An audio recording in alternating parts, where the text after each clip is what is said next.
The show starts in 1 minute. Please remember to replace the speaker on the post when you leave the theater.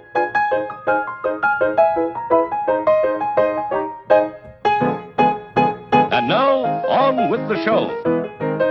Hello and welcome to episode 96 of Saturday Matinee Theatre, brought to you by your friends at the LONGBOX CRUSADE.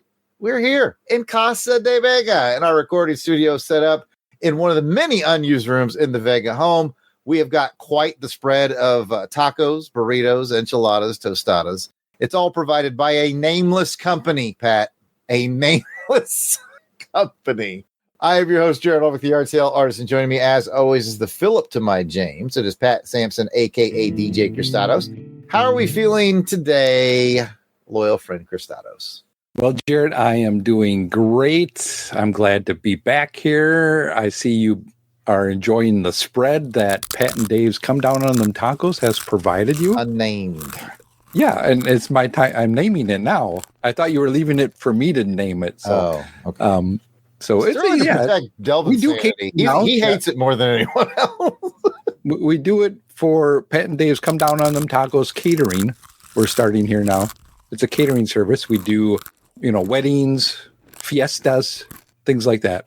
And the siestas too. We cater as well. Yep. And if you don't pay, I just come in there with my shotgun. I'm a pretty good shot now. Stick a turn. I come in with my shotgun and, you'll pay. All right, well, that ended darkly. Well, you know what? Speaking of darkly, let's switch up the order. We also have with us the evil land baron himself. It is J.A. Marsden. It is Delvin the Dark Web Williams. How's the evil land grab business today, Delvin? Not bad, I got some bad guys, some henchmen behind me. They're ready to freaking clack, clack, clack, clack, clack, clack, clack, clack, they're ready to shoot them, shoot them pew pews, and I got to do a little bit better job at, my disguises of that I'm the person behind it. Yeah. The paper trail is yeah. I'm totally paying you guys. I'll get you back in 2 weeks. Yeah. Thanks for causing all the mayhem. XOXO. Big kiss, little hug, big kiss.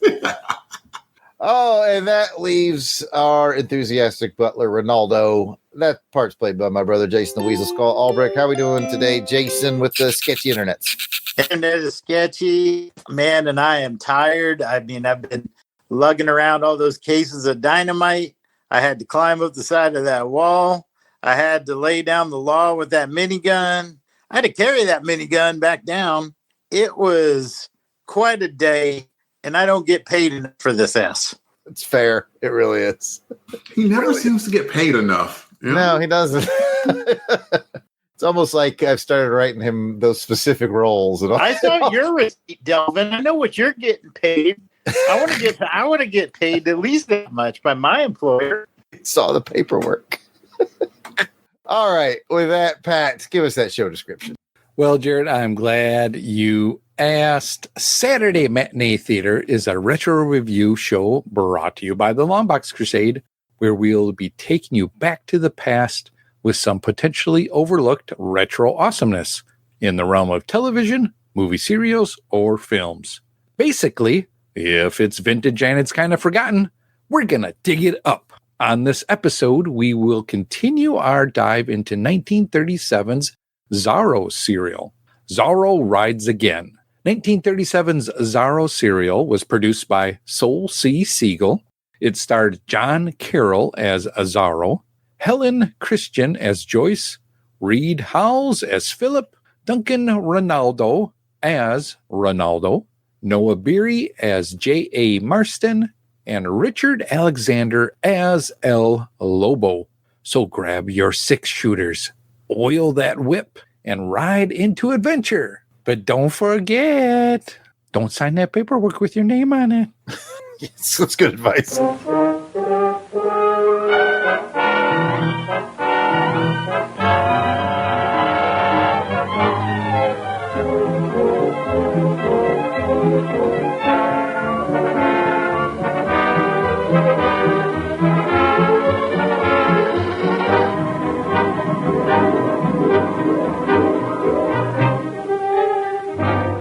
Okay, before we hand over to Delvin for this episode's info, let's take a look, or in this case, a listen, or in this case, a look if you're joining us in the super secret chat, as our Crusaders Club members can do on this one. We're doing this one as a super secret for the Crusaders Club members only. So you get to watch along, not just listen. But we're going to play a commercial that would have been playing at the time this episode was released back in 1937. Help us get in the right time frame of mind, if you will, and transport us back to the 30s. For this episode's commercial retro rewind, we have Whiz Party Magic. Here's Bob Graham of Indianapolis, all set to prove the hand is quicker than the eye. Watch closely now. You may want to mystify your friend. After the string is threaded through the straw, he bends the straw and straightens the strings. Next, he clips off the peak of the straw and throws it away. Now, he puts the straws together and pulls the string through. Presto! It's still in one piece. Believe it or not. Say, that's slick. Come on, tell us how you did it, Bob. Well, then at least tell us where we can learn tricks like that. Thanks. Come on, folks, let's look. Well, it's the famous Bike Party and Magic Stunts book. You can get one for 2 whiz wrappers and 6 cents in coin or stamps. The Whiz Bar is made in the famous Bike Kitchens. Is cellophane wrapped for freshness, supplies quick energy. The world's biggest candy value, only a nickel. Sold everywhere, and boy, it's good. Remember, get your Party and Magic Stunts book by sending 2 whiz wrappers and 6 cents in coin or stamps to Paul F. Bike Company, Department 1, Chicago. Full instructions on every whiz wrapper. While Jason has a decent connection, I'll give you first thought on Whiz Party Magic. Well, I was going to say that I once did some Whiz Party Magic at a party. I had a little too much to drink, and I was asked to leave. Okay. That was Woo! first thought. Man, those kids dressed dapper back then. Yeah. You know, I see these kids walking around today. They're still in their pajamas, like at 3:30 in the afternoon. I see you channeling your Sheriff J.W. Pepper in your pajamas. This guy looking like a young Roger Moore, just running around there with his tie, looking all hip. In all seriousness, what this commercial reminded me of was, remember like back in the day when they had those little gimmick things you could buy out of the comic books? You know, the X-ray glasses and the Build Muscle Fast, you comic book nerd, so you can stop getting beat up. Yep, you got it, Delvin, the Atlas. My favorite one, and I don't know why I thought of this, but I did when I saw this commercial, was this submarine. It was like a submarine. It was like a 2-person submarine. And in my mind, I thought, I'm going to get the submarine. I'm going to take it in the pool. And I'm going to have my submarine in the pool. And I'm pretty sure I would have drowned if I had done that. But I don't know for sure because I never got that submarine. Anyway, I thought that's what it reminded me of. Those really cool things that you could just pull away from. And they were a lot cheaper than what you expected, but still a lot of fun. I remember the submarine as well. All right. Somebody, by the way, I'm unfamiliar with the Whiz Bar in general, but I'll let you guys weigh in and maybe you know what it is and help us out or something. Delvin's raising his hand. Delvin, talk to me about the Whiz Bar and your thoughts on the magic tricks or whatever you want to do. I knew it was coming up. And see, the thing is, besides like the magic trick, I laugh because I'm like, maybe back in the 30s when like there wasn't really much TV or whatever, like people would sit around and watch a extremely well-dressed kid perform like the most basic of magic tricks. Like I'm sure that was like a way of entertainment. But I was wondering more about the Whiz Bar. I'm like, they're talking about this Whiz like magic tricks, but Whiz is a candy bar. And so, thanks to AI here, found out a little bit of information. The Whiz Candy Bar was a popular nickel candy bar produced by the Paul Elf Beach Company from 1926 to 1972. It featured a chocolate-covered marshmallow center. The bar was known for its catchy slogan, Whiz, best nickel candy there is. Catchy? The success of the Whiz Bar also led to the invention of the Whizzolator machine by Beach's head food technologist, Justin Aliconis, which revolutionized marshmallow production. So there you go. Like if you wanted to know about Whiz Candy, it was some chocolate tea marshmallow goodness, but it's no longer in production as of like 54 years ago. But it lasted for a long time. Thank you, Delvin, for being our chocolate connoisseur. Yeah, you could have just stopped at that, right? I know it's an unnaturally long pause. Was it on purpose? Was it not? We'll never know. Yeah, man, chocolate and marshmallow, and was there anything else there? Chocolate and marshmallow. That's a win right there. That is a win. I would have thought it looked like it kind of had that crispy rice. Yeah, that's what I was thinking. I thought that when I looked at it, but maybe it was marshmallow. I don't know. Is there nuts and all in it? I'm not taking the bait on that, Pat. I'm asking. I'm actually asking for real because, like Jason, I thought there was some sort of a crispiness to it. Like, you ever get one of those Star Crunches? Yeah, from Little Debbie's. Yeah. I thought that's what I thought it kind of looked like too, Pat. Yeah. Kathy in the super secret chat, because she's a Crusaders Club member. If you go to Crusaders Club and look up Longbox Crusade, you can join for as little as $1 a month. She says it sounds like a Charleston chew, which I think is spot on because that's basically marshmallow and chocolate, I think. So anyway, Pat, thoughts on the commercial? I thought it was an interesting commercial too. I think, like Jason, it brought to mind those ads where you can go and buy things. Like I remember back in the day going to like a Kmart or somewhere, and you can buy these little toys. They had like little magic tricky things that you could buy. You could get this tube of stuff that you rub between your fingers, and it would make like fake smoke. You would rub it, but then all it did was just kind of glue your hands together. I've never seen the fake smoke thing, man. It was like a tube, and then you rub it together, and it would kind of like do this. If you're watching on the video, you can see me moving my hands, but it was kind of interesting like that. And like the kid's like, I'm not going to tell you my secrets. Well, dude, it only cost me. Yeah, I like how that kid was guarding the magic secrets. He was. Yeah, he's legit. He's legit magician. And that's probably why he was all dressed up too, because you're going to walk the walk. You got to talk, and you got to look it. That was his job. That's right. Dress for the job you want, not the one you have. Mm-hmm. Interesting candy bar. I didn't know it had marshmallow in it. So the other thought too was is it like a moon pie? Yeah, sounds moon pie-ish, certainly. Mm-hmm. Either way, marshmallow, chocolate, can't go wrong. Listen, I'm going to tell you right now, last week, sometimes when I go to the grocery store on a whim, I will buy some sort of a Little Debbie's treat to keep up there. You know, Pat, when the sugars go low and you're like, oh, I can have a treat right now because my sugar's low. Mm-hmm. Oh, yeah. And I bought Little Debbie's. They don't call it a moon pie. They call it marshmallow pie, but it was banana flavored marshmallow pie. It was pretty good. It was pretty good. Even though, as we learned from a Crusaders Club member in Charlotte, the banana flavor that we eat now is for a banana that's now extinct. We're eating cloned banana. You know what? We're not getting into that on this episode. But shout out to Joe Manconan. It was awesome meeting you, dude. And hey, he donated prize packages, by the way. We have prize packages to give away on our Sunday shows. Thanks to him. He gave us some cool stuff. But that, ladies and gentlemen, is Whiz Party Magic. The only thing I'll add is I thought it was weird that like the product is the Whiz Bar, but the Party Magic took up like half the commercial. Mm-hmm. But I guess. Sure. I'm always reminded, like back in my master's class, I wish I could remember the guy's name because he was an excellent instructor, a vet as well, and he taught me like just what the term shitbird was.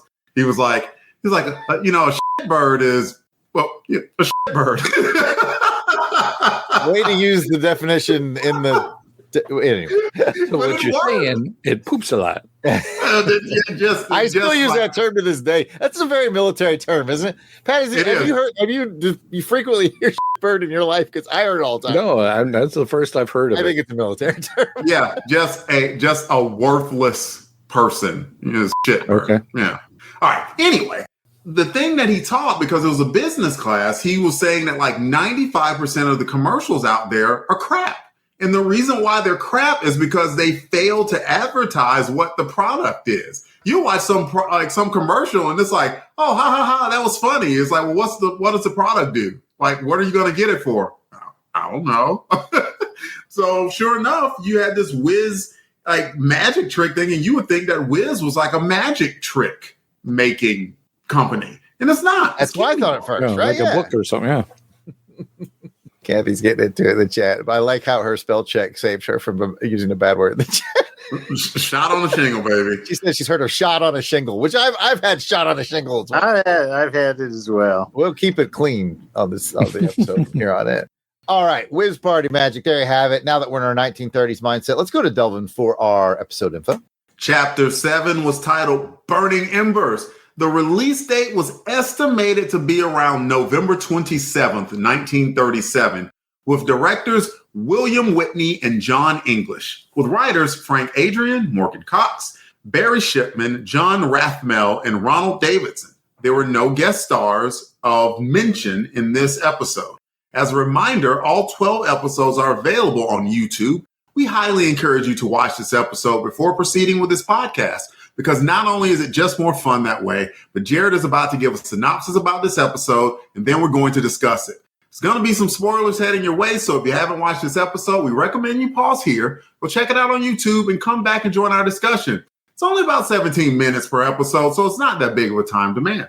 For those of you who are watching along with us, we would love to hear your insights. Don't forget to give us your comments at contact@longboxcrusade.com, at Longbox Crusade on X, Facebook, Instagram, or Blue Sky, or leave a voice message at 707-532-5269. That is 707-532-LBOX. Use your internet and pick up the phone. Magic. Sprinkle. And with that, let's turn it over to Jared for the episode summary.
Saw Zorro, as I think is how it's pronounced. When we last saw Zorro, he had just freed Philip from the fort, but he was about to be shot in the face by El Lobo. But do you know who I forgot was still at the old fort? Ronaldo. And Zorro's faithful friend hops on the Gatling gun to save Zorro at the last second. Before he makes his escape, though, Zorro finds proof that Marsden is paying Lobo and his men to cause chaos in order to steal the railway from Philip and Joyce. So Zorro steals the invoices, evidence against Marsden, and Ronaldo literally steals that Gatling gun. I hope that comes up in a later episode. Zorro takes the evidence to Joyce in town, and she puts it in a strong box locked in her desk. But El Lobo doesn't give up that easily, so he and his men raid the town, but the town is ready and a pretty large-scale shootout ensues. In the chaos, Joyce's office building catches fire, and Zorro doesn't want to lose that evidence against Marsden, so he enters the burning building and it collapses with Zorro seemingly still inside.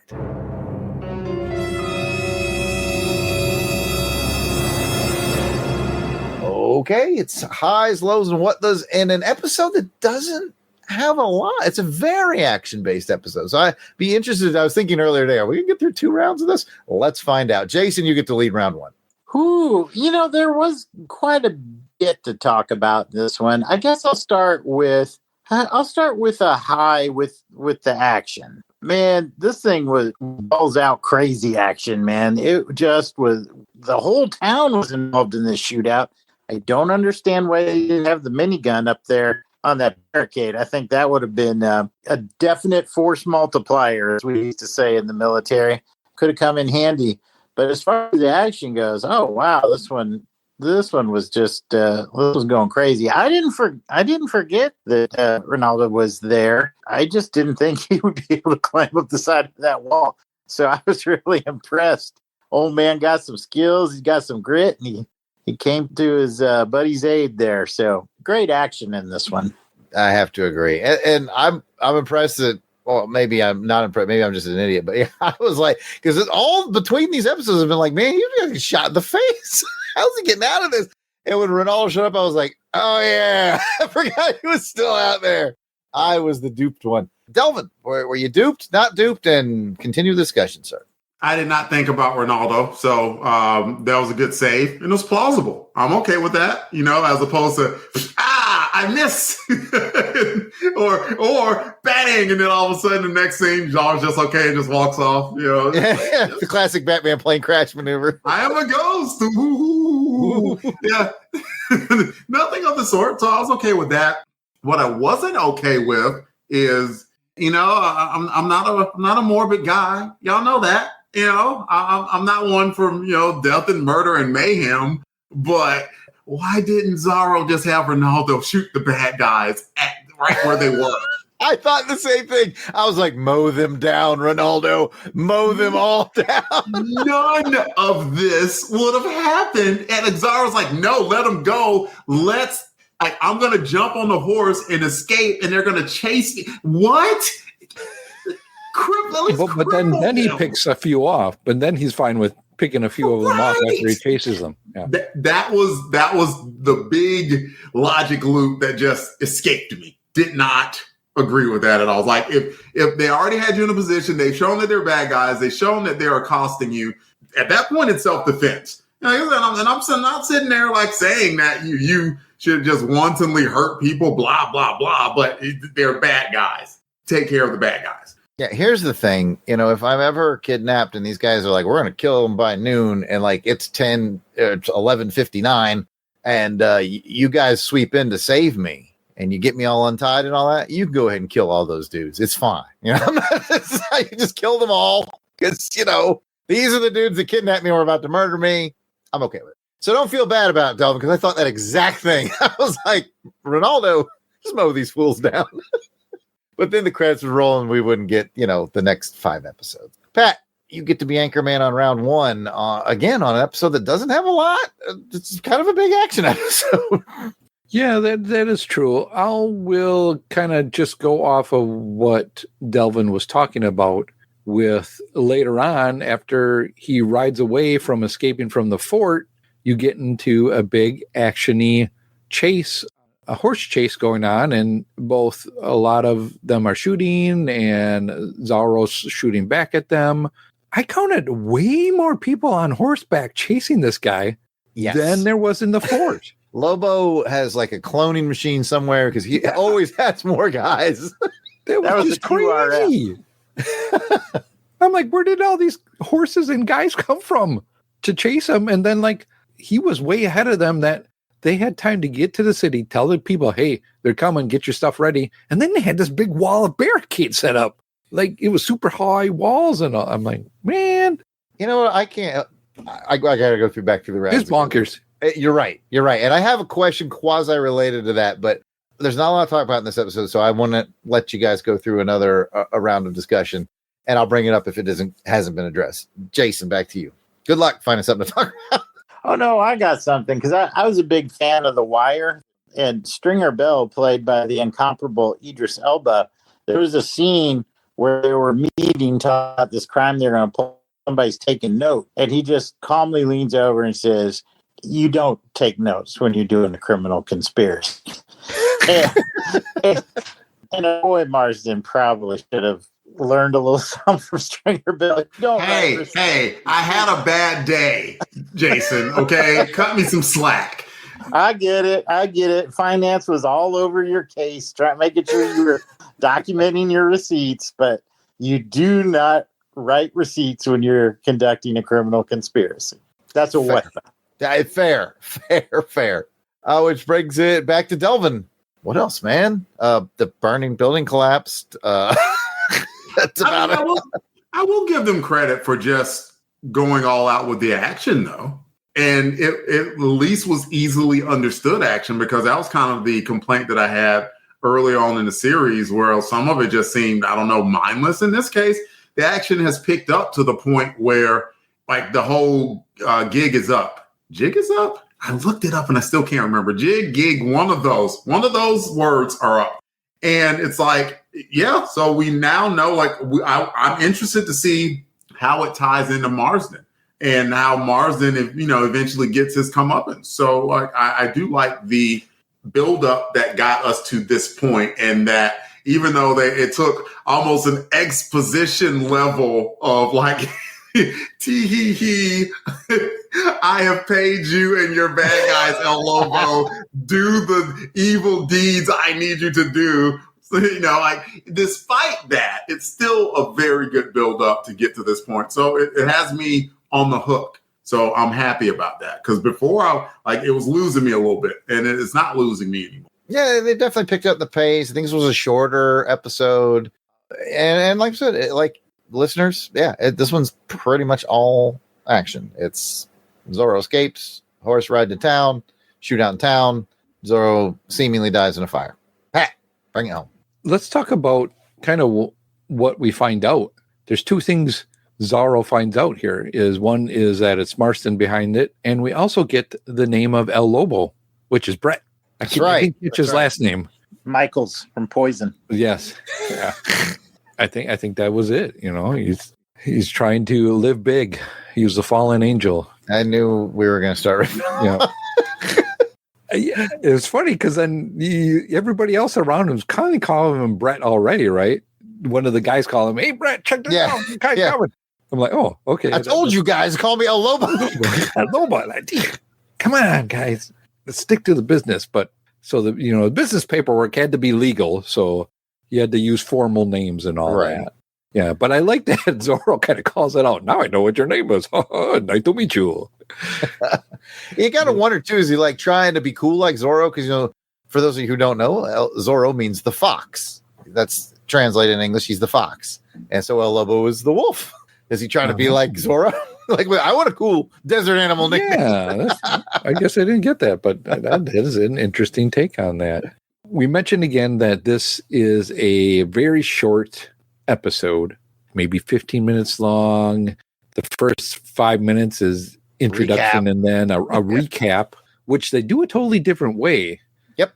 When we find out Ronaldo's, I guess he was there, but you see exactly how he saves Zorro now. I'm like, oh, but they didn't show that in the beginning. So whoever thought about this back in the day to give you that cliffhanger on the last episode, now they kind of rework it in a little bit. And, oh, by the way, this is what really happened. I like that. I thought it was really good, and it got me excited.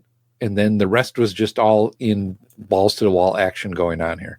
And, it comes down to a flaming building, and, we've seen flaming buildings in Batman's been in a flaming building before. So Flash was probably in some flaming thing at some point. But it was fun. The action, I think, was really good. Flash had a flaming lobster at one. Remember the giant lobster creature? It was pretty cool. Anyway, all right, so I have two questions then, now that we're done with our major round discussions. One, in my Mandela effect, I could have sworn at the end of the last cliffhanger that El Lobo actually pulled that trigger. He did. I thought so too. Did he? Okay. Because he didn't in this one. He went to pull it. Unless we all have the same Mandela effect. But I thought he pulled the trigger. I did too. I thought we heard the gunshot at the end of the.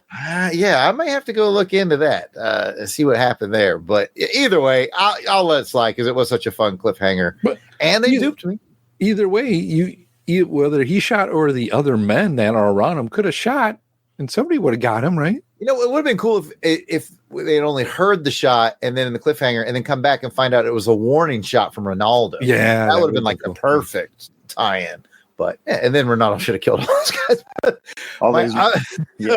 Question is, in the last episode, remember when James, not Zorro, but James, his Bruce Wayne persona, convinced his girlfriend or his lady friend Joyce, all right, you go look for Zorro, right? Your brother's gonna die at noon. Hope you find him. She's probably crying, right? I gotta find Zorro. And he's all like, I can't find him. How did they ever resolve that? Like when he got back to town, was she just like in tears, like, hey, I'm still alive. Oh, hooray. All the men are coming. That's true. Because he leaves, Philip gets on the horse and heads out and rides away, and obviously goes back to town because you see him there. Must have gone to her, probably went to her first. And was like, hey, I made it out. Zorro showed up. But she thinks he's been shot like half an hour ago. Yeah. Oh. Anyways. All right, guys. Anything else before we go to fun facts? I had one other thing. Like this has kind of been bothering me.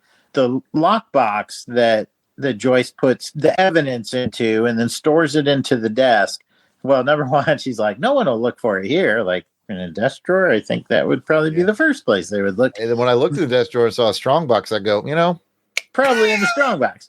But when the whole building was on fire, like I would have just let it go because that strongbox, it looked like it was fireproof. So it's like, just let it burn and we'll dig it out of the ashes later, Like instead of just basically you just ended up handing it to El Lobo, Brett. Or Brett. Yep. Now, as far as I remember at the ending, I got Mandela. Maybe we all did on the last one. Maybe he did pull a trigger. But on the ending of this one, basically Zorro, he gets the box, right? He shoots the lock off the desk and he opens up, he gets the box, and then the building collapses. Or did he pitch out the window? He pitched It fell out. Pitched out the window. Right. Okay, so Brett has it. Possibly. I think so, because Brett said, "Hey, keep him pinned down while I get the box." So they were shooting, and it showed Zorro, like basically he couldn't stick his head out that window, and then the floor collapsed. Oh, okay. I don't know if he actually saw Lobo pick up the box, but the box is definitely outside. We saw it fall on the ground. Yeah. Okay. Yeah. Okay. As Tom Cruise would say in probably 4 of the 8 Mission Impossibles, the list is in the open. We got it. It's in the open. It's in the open. I got it. And then run really fast. And I love them all. All right. With that, then let's get into the fun facts. And I don't think I've covered this one before. If I did, I apologize. I am literally being treated for memory problems, so don't judge me. But I don't know that we've talked about Richard Alexander, who plays El Lobo. I was going down the list of people that I usually pick somebody. And I was like, I don't think we've talked about him yet.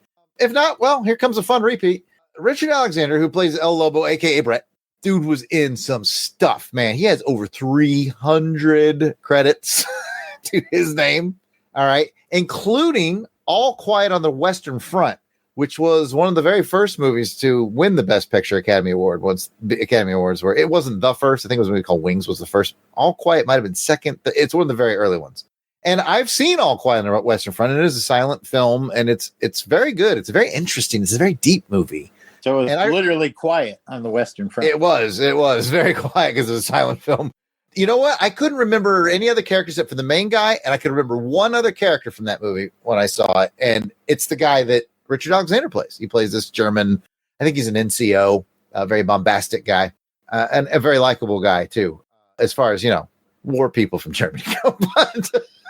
So anyway, he's in an Academy Award-winning movie. And now here's the real question. And this is where we're going to find out whether I've talked about Richard Alexander before. We've seen him in something else. And I'm wondering if anybody here has pieced together that puzzle of where we've seen this guy before. I mean, I'm just kind of guessing based off of the years here. Maybe it was in the Batman one. Did we see him in? He was not in Batman, but you're on a real good train of thought there. Was he in Flash? He was in Flash. Okay. Played a pretty big role. Was he? Ooh. He wasn't the Hawk guy, was he? No, wasn't the Hawk guy. Was he the other guy? The guy that Prince Baron? Prince Baron, yes. Was he Prince Baron? Oh, man. Yeah, I couldn't believe I got 7 episodes of this thing, and I'm reading the trivia on this guy. Oh, I'm going to do Richard Alexander. I was like, how did I not see that? That is a 100% Prince Baron with his tree trunk thighs. Well, none of us got pants on because he got pants on. Yeah, maybe that's it. Yeah, his pants. I mean, Pants and a hat. Very similar. I think Prince Baron even had a mustache. Anyway, so those of you who've been following along with Saturday Matinee Theater for a while, yeah, this guy's a repeat actor. He was worlds are colliding. Yeah, they really are. It's kind of a good Flash Gordon pun if you weren't going for one there, Jason. But that's very cool though, because doing the Flash and now with this one, we have a correlation, and then we have a correlation between Robin Hood and Sherlock. So that's Sherlock, cool. yeah, with Inspector Lestrade and Little John. Yeah, it's interesting. It is interesting. So this tells me I don't think I've covered Richard Alexander because we would have remembered that he was Prince Baron. Yeah, I would have remembered that. Oh man, I absolutely love that Flash serial. We'll talk about it when we wrap up Zorro. But so far, I think Flash is still my favorite. I think Zorro is settling nicely in the second place. And poor Beat Man. Batman, baby. Best thing to come out of Batman, I think we all agree, probably Dr. Daka. I think he was actually ended up being quite the cool villain, which is, I don't think, what they were going for at all at the time. No, but he was cool. He was cool. Okay, folks, with that connection being made, it's time for our Whip Snap ratings. As with most things on Longbox Crusade, on the flagship, this is Saturday Matinee Theatre, so your mileage may vary. On the flagship Saturday Matinee Theaters, we do it on 1 to 5. We go to 10 on G.I. Joe and Transformers, but it's just rogues. But here it's 1 to 5. So if you give it 5 snaps of your whip, that means you loved it. 4 means it was very good. 3 was good. 2 was just okay. And 1, I did not like it. We will start with Pat. All right. Well, I am going to start us off at a 4. I thought it was very good. I enjoyed the action. It was helpful to have that recap, even though it took up some time. But the filler of action covered the rest of it for me. 4 from Pat. Let's go to Delvin. 4 for Delvin. And the thing that was the tip over was that I'm interested in just seeing how this concludes now. Before, like I said, I was kind of flagging, but the last 2 have revived my interest. Looking forward to it. 4. And that leaves Jason. I'll throw another 4 on the pile for all the reasons the lad said. I mean, there's a lot of action. It was fun. It was entertaining. There were some flaws, as we talked about. I'll tell you what, if that minigun would have been going bang, bang, bang, it would have been a 5 for me. I really hope we see that thing. I mean, Ronaldo went out of his way to steal that thing. We need to see it. That's got to be heavy, too. It was heavy. I mean, he was lugging that thing. He wasn't just like running quickly. He had to lug it. Oh, yeah. Yeah, that's Chekhov's heavy gun. Chekhov's heavy. If you show that heavy ass gun in the first act. Oh, I love it. All right, I'm going to join you guys on a 4. It is easy, last one ended on a great cliffhanger. This one had great zippy action. Ends on another good cliffhanger. Boom, boom, boom. Open the door, get all the floor. Everybody here, rated it 4. 4 cool guys. 4 cool guys. This one and the last one are my 2 favorite episodes so far. I think they're a good 2-parter. I'll be interested to see if they can carry that on. I'm guessing that they're going to need to slow things. They got 5 episodes left. They have to slow things down, and we'll see what they do with that. With that, let's get in the California Yucatan Railroad mailbag. We are thrilled to kick off these comments with special shout-outs to our Crusaders Club members. These are the fine folks who have joined our crusade. They enjoy early access to special long box episodes. They get to vote on show content. They get entered into free raffles, so much more, like behind the scenes of live recordings, as one of our members, Captivating Kathy Bright, is doing this evening. Just the one, though. But you know what? We're happy to have her here. These are the folks reaping the benefits and giving so much appreciated support to the show. Ellen W. Wright. And Helica Wolf. Auburn Elvis. Bill Beer. Billy D. Bradley Dello. Braxton Underwood.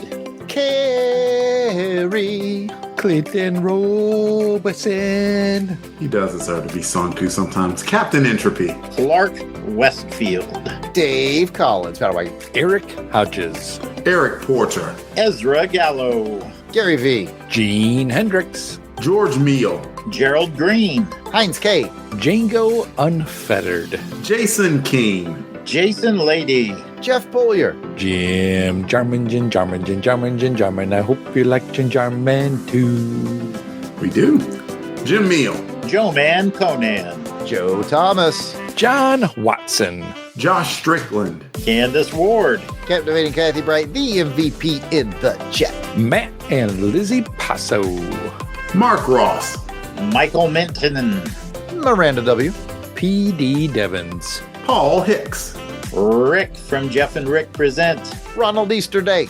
Rob Morgan. Samantha Maney. Scott. This is Scott's first official shout out. Something All else right. may get released before this, but this is his first recorded shout out. All right. Sean Urbanski. Snake Plissken. Spidey. 67. Spreadsheet. Steve Cronin. Steve Martin. Tim Price. Tony Pennington. And Toronto Cop. If we missed anyone on our list, we apologize. Keep in mind, we record these episodes well in advance of release, so if you're a recent edition, we will add you soon, but no worries. Let us know we missed you by sending an email to contact@longboxcrusade.com. We'll straighten it out. And if you're asking yourself, how do I do this? How do I become a Crusaders Club member? Simple. Go to patreon.com/longboxcrusade. For as little as $1 a month, you get access to the amazing world of Crusaders Club. We encourage you to come check it out. We will spend some of that money to get Jason's internet working again. Maybe. We'll find out. It's been a lot of money already trying to get this internet working again. We'll either spend the money to get him fixed up or we'll just boot him off the show. You can vote on that over at Crusaders Club. It's budgetary, man. It's all budgetary. All right, but if you don't have any extra scratch laying around and you still want to help Jason stay on the LBC, just take a moment to write a review on however you're listening to this. Star ratings, reviews, whatever, comments, all those things really help those algorithms, and we appreciate it.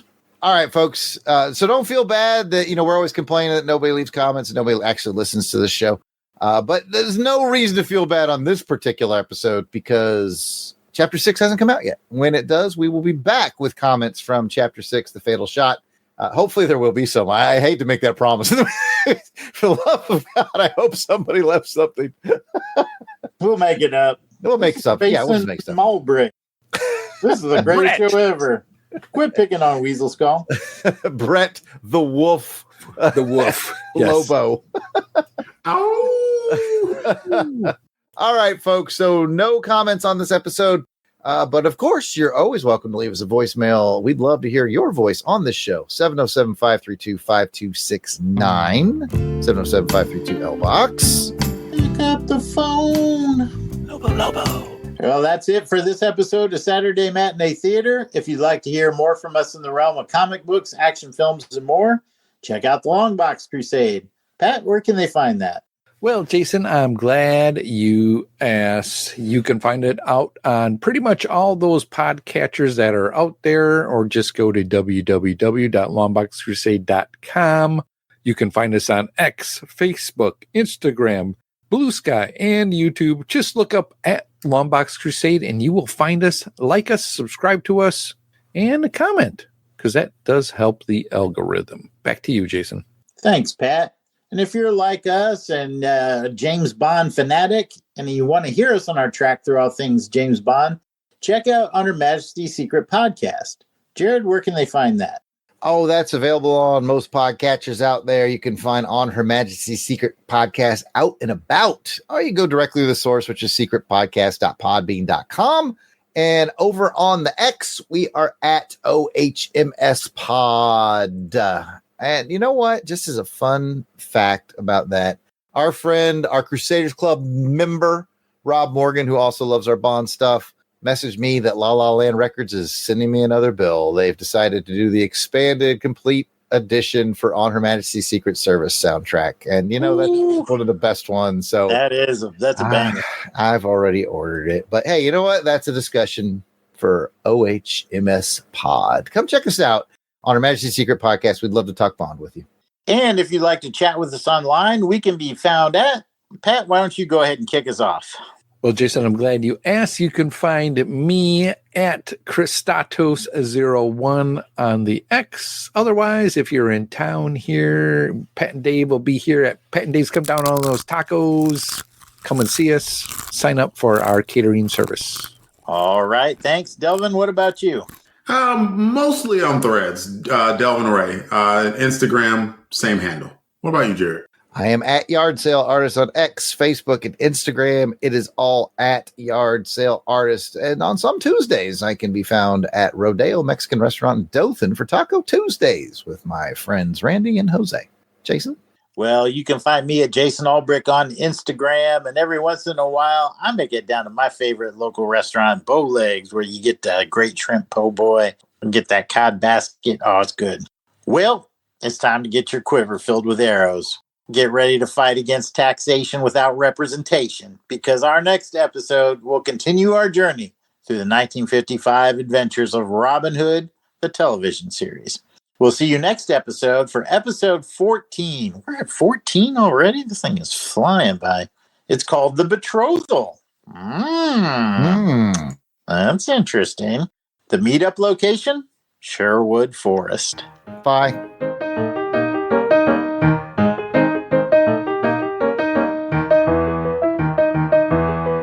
remember to replace the speaker on the post when you leave the theater.